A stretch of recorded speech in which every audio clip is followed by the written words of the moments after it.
처음에 4 쓰고 힘 없을 때 3 쓰는 것하고 처음에 3 쓰다가 남는 힘으로 4 쓰는 것하고. 안녕하세요, 빡쌤이에요. 오늘도 구독자분 한 분 모시고 어필을 얼마나 쉽게 할 수 있는지 필드 레슨을 나와봤어요. 여러분들의 궁금한 점들은 똑같을 거예요. 그래서 오늘 구독자분의 궁금증을 통해서 여러분들의 궁금증도 해결해 보도록 할게요. 힘드셨어요? 힘은 듭니다. 근데 지금 힘들었는데 최대 심박이 183까지밖에 안 갔고, 그것도 마지막에 스프린트 할 때. 네. 그리고 아까 말구리 올라올 때 163까지밖에 안 갔어요. 네. 심박이. 말구리가 꽤 센 경사예요. 그래요? 그걸 못 느낄 정도였어요. 예. 그럼 못 느낄 정도에 따르면 그만큼 이제 심장에서 느끼는 부하가 적었다는 거고, 네. 허벅지도 힘을 좀 덜 썼다라는 얘기랑 같거든요. 네. 그래서 첫 번째 레슨이 뭐였었냐면, 내 힘을 쓰는 것이 아니고, 우리 자전거라는 것은 파워 증폭 장치예요. 지렛대와 도르래 원리를 사용했다고. 네. 근데 여태까지 도르래 원리를 제대로 못 쓰고 힘으로 썼죠. 네.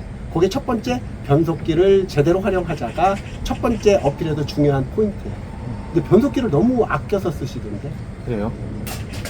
그러니까 변속기가 무거워지는 느낌이 있다는 것은 경사가 세졌다는 건데, 그때 바로 변속하셔야 되고, 네. 그리고 그거 끝났으면은 또 가벼워졌잖아요? 그럼 다시 변속기를 무겁게 쓰셨어야 되는데, 그게 무거워지면 변속을 안 하시고 힘을 써요. 그게 첫 번째 가장 많이 하는 실수 중에 하나예요. 그래서 일정한 케이던스를 주는 게 아주 중요하죠. 네. 그건 우리 회사에서의 그 예산 집행하고 똑같아요. 언제는 예산을 많이 쓰고, 언제는 예산을 조금 쓰고, 그러다 보면은 조금 어렵잖아요. 맞습니다. 근육이 똑같이 느껴진다고. 그래서 일정하게 에너지 공급을 받을 수 있고, 그 에너지를 일정하게 구동력으로 바꿀 수 있을 때 가장 안정적이라고. 그런데 언제는 갑자기 많이 쓰고, 언제는 갑자기 남고, 이러다 보면은 간에서도 충분히 에너지를 만들지 못하고, 중요한 것은 혈관을 통해서 에너지를 근육한테 전달할 때 언제는 많이, 언제는 적.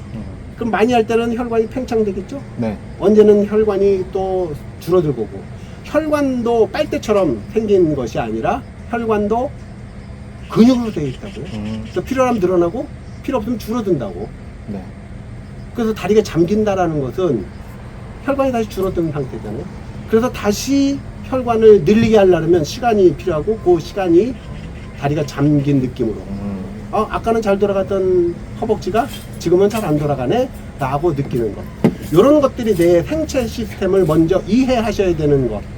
자전거만 잘 알고 자전거만 잘 타는 노력보다는 내 생체 시스템을 이해해서 내 몸을 제대로 활용하는 것이 가장 중요한데, 대부분이 자전거만 신경 쓰십니다. 저 같은 동호인들은 보통 자전거를 탈 때 저희끼리 뭐 농담 삼아서 하는 얘기인데 스트라바의 노예라고 그래요. 맞아요. 그 숫자에 매몰돼서. 그래서 제가 오늘 지금 뭐 오래 타지는 않았지만 같이 타면서 배우면서 제일 좀 느낀 점 중에 하나는 어필 시작부터 선생님께서 말씀하신 것 중에 넘어지지 않을 정도로 천천히 한번 가보라고 했잖아요.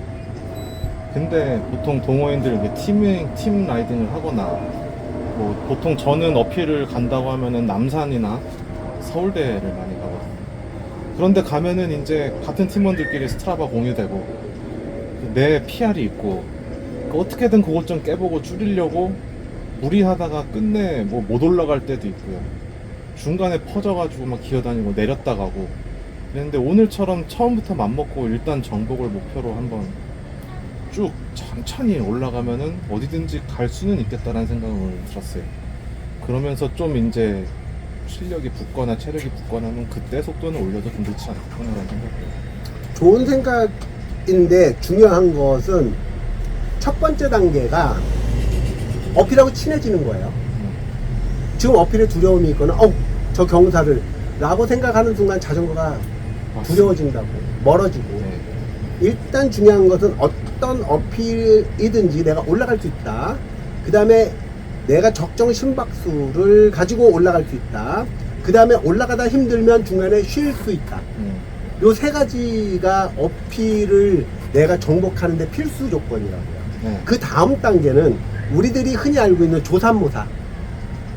그 에너지란 처음에 4 쓰고 힘 없을 때 3 쓰는 것하고 처음에 3 쓰다가 남는 힘으로 4 쓰는 것하고 그때 총 시간은 같아요. 근데 하나는 굉장히 고통스럽고 하나는 여유롭고 그래도 스트라바에 찍히는 시간은 비슷하게 나온다고. 접근 방법을 바꾸시는 거예요.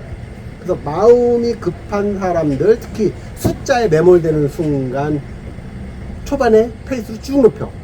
왜냐하면 그때는 힘이 있잖아. 맞아요. 근육 안에 탄수화물도 많이 저장되어 있고. 네. 그러다 보면 그 탄수화물이 고갈되는 순간 페이스는 급격하게 떨어진다고. 그러면 바꿔놓으면 어떻게 되냐면 내가 사용할 수 있는 근육의 캐파시티를 아끼고 간에서 대사를 해서 에너지를 만들어서 공급해 줄 때까지만 시간을 5분이든 10분이든 웜업을 해주면 되잖아요. 네. 그러면 그때는 근육은 유지시키고 간에서 공급받은 에너지를 바탕으로 어필을 하다가 마지막에 스포트를 할 때는 근육에 있는 에너지를 쓸 수 있잖아요. 그러면 훨씬 더 시간을 줄일 수 있을 텐데. 항상 어필 시작하기 전에 초반에 오버하지 말자, 초반에 오버하지 말자, 이걸 항상 마음에 항상 두고 시작을 했다가 그게 자덕들은 안 된다고. 가면은 나 오늘 괜찮나? 괜찮겠다 싶어서 오버를 하게 돼요. 그러다 그때 끝에 가서 후회하지. 그 친구들하고 그 동호회에서 탈 때 제일 먼저 하는 게 뭔지 알아요? 약쟁이도 약 팔잖아. 야 오늘은 샤방이야. 샤방이야라고 해놓고 딱 출발하면 바로 풀댄식으로 가잖아요. 그럼 오늘은 여기서부터 항상 문제는 25야 해놓고는 35로 다니는. 그러니까 그게 이게 자독들의 약쟁이들의 이 약 파는 이 과정이잖아요. 대신에 그 과정을 이해한다면 내 근육에 있는 힘을 쓸 필요 없고 뭐 역학적인 시스템을 이해한다면 내 체중을 이용하거나 아니면 관성을 이용을 하거나 아니면 내 체중이 많으면 중력을 이용하거나 다양한 방법으로 에너지를 구동할 수 있잖아요. 네. 꼭 근육에 있는 힘만 갖고서 할 수 없다고. 그게 이제 하나의 테크닉, 역학적인 시스템을 이해해야지. 신체 시스템만 이해를 해서 근육에 있는 에너지, 힘만 만들어서 쓰는 것보다는 역학 시스템에 있는 힘들은 자연도 있잖아. 네. 중력도 있지, 관성도 있지, 가속도도 있지. 게다가 자전거 갖고 있는 건 뭐예요? 지렛대, 도르래, 엄청나게 비싼 효율 좋은 휠셋. 얘네들이 나를 도와주는데 그거를 굳이 내가 힘만 믿고 그래서 나중에 힘들어지. 제가 자전거를 오래 타진 않았지만 최근 들어서 좀 느낀 그 습득한 거라고 해야 되나? 평지는 그래도 어느 정도 뒤처지지 않고 탄다고 생각하게 된 계기가 몇 달 전만 해도 평지에서 항속 30, 30 이상으로 달릴 때는 무조건 저의 다리 힘으로 돌렸어요. 밟으면서. 근데 어느 순간부터 우연히 느낀 게 오히려 케이던스를 조금 줄이고 기어 단수를 높이면서 돌아가는 힘을 최대한 내 다리로 유지만 하는, 그렇게 하니까 훨씬 속도가 유지되면서 힘은 덜 들고. 그게 이제 역학 시스템을 이해한 거. 그 다음에 이제 기재 시스템, 변속 시스템, 이런 것들을 이제 이해하기 시작한 거라, 이제서부터 제대로 된 자전거 즐기기가 시작된 거야. 근데 그 단계가 어필을 만나면서 이제 무너진다고. 그게 벽이 생긴 거라고. 요런 느낌을 어필에도 조금 써야 될 것 같은 가능해. 생각이 들어요. 어필에서도 가능하다고. 그래서 그 어필에서 하기 위해서 3가지 시스템을 이해해야 된다. 내가 이래도 되나라고 생각될 만큼 느리게 갈 수 있는지, 그리고 페달링을 하면서 쉴 수 있는 거. 요 과정들이 어필을 친하게 만들어주는 과정이라서 요 과정만 먼저 극복을 하고 오늘 그 입문하기 위해서 이제 가능한 것들을 직접 체험해 보는 거죠. 그리고 나중에 기록을 보면 기록이 변화가 없어. 깜짝 놀란다고. 나중에 이런 시스템을 가지고 그대로 서울대든 남자이든 가보면 8분 때는 유지를 할 거라고. 그렇게 살살 탔는데도. 근데 참 이게 뭐 사람이니까 어쩔 수 없겠지만 맘먹고 오늘은 그래 완주가 목표다, 천천히 올라가자 내가 생각하고 천천히 올라가고 있을 때 다른 사람들, 딱 보통 때 저랑 같이 타던 사람들은 나보다 평지에서 못 타던 사람들, 딱 봐도 왠지 나보다 못할 것 같은 사람들이 어필해서 내 옆을 휙휙 지나치면은 자존심도 상하고 쫓아가고 싶고 그러다 퍼져요. 그걸 버려야 될 것 같아요. 참 자전거라는 게 이게 아주 단순하기 때문에 많이 깊이 빠지는 거 같아요. 잘 타고 싶어요. 진짜 잘 타고 잘 싶어요. 타고 싶어요. MCT 이런 거는 바라지도 않아요. 그러니까 저도 뭐 선생님 앞에서 이런 말씀 드리기 뭐하지만 좀 그렇게 힘들게 타면서 그래 속으로 조금 미안 삼아라고 좀 생각했던 거는, 나도 이제 그렇게 젊은 나이가 아니고 40을 넘었고 그래서 좀 속으로 그렇게 하면서 내 자신을 위로했는데, 또 그런데 나가보면 아까 말씀드린 MC터 분도 저보다 나이가 많은 형님이시고 그 빡쌤 선생님도 뭐 저보다 훨씬 좀 있으시고 오늘 배운 거는 좀 자전거 기술도 기술이지만 내 마음을 다스리는 법을 좀 배운 것 같아요. 맞아요. 자존심은 좀 접어두고 자의식, 존재감, 자존감 이런 걸 내려놓는 순간 폭발적으로 들어요.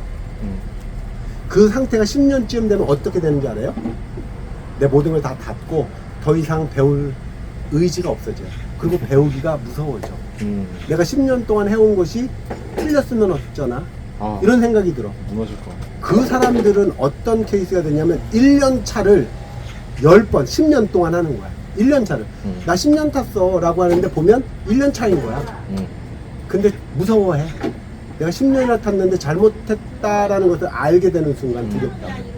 그래서 더 이상 교육을 하지 않고 10년쯤 타면 더 이상 안 와요.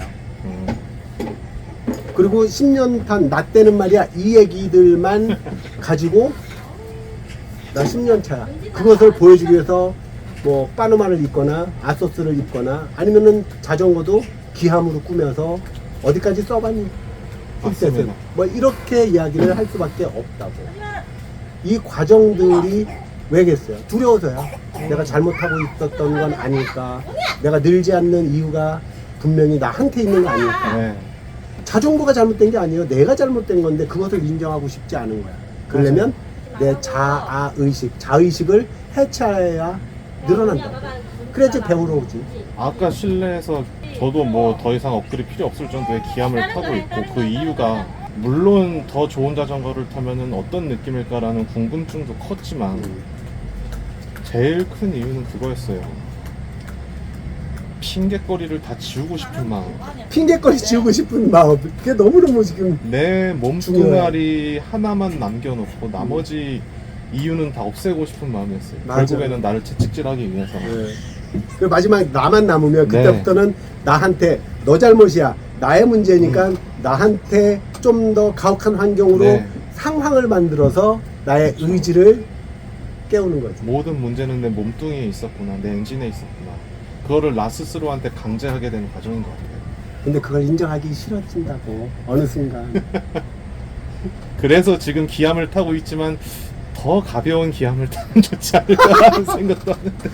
어필할 때 심지어 물통에 물리까지 버린다고. 네, 저 남산 약수터에서 항상 다 마시고 버리고 가거든요. 그리고 올라가서 물 버리고 소변을 빼야지. 보든지 차라리 밥 한 공기 덜 먹고 오든지. 그래서 그게 중요하지. 꼭대기 올라가서 퍼져 있으면서 옆에 있는 사람한테 야 물 좀 줘 이러지.